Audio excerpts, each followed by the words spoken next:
हैदराबाद शहर के Medina circle पर कशिश के एक बड़े असरी शोरूम का हैदराबाद के रुकने पार्लियामेंट असदुद्दीन अवैसी के हाथों अमल में आया। इफ्तिताई तकरीब में मुकामी एमएलए मुमताज अहमद खान व दीगर अहम शख्सियात ने शिरकत की। कशिश ग्रुप ऑफ कंपनीज के चेयरमैन मोहम्मद ईसा ने सभी मेहमानों का इस्तकबाल किया।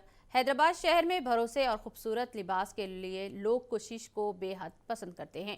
यही वजह है कि कशिश अपने ग्राहकों की तवक्कुआत पर पूरा उतरते हुए अपने कारोबार में तरक्की की सिमत गामजन है।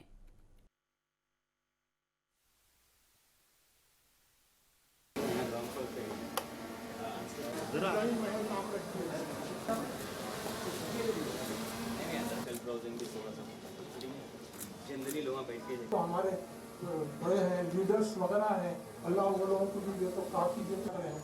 और हम जो तो मैं दुआ करता हूँ हैदराबाद हिंदुस्तान दुनिया के इस्लामी हिंदुओं मुसलमानों में हमेशा इत्तेफाक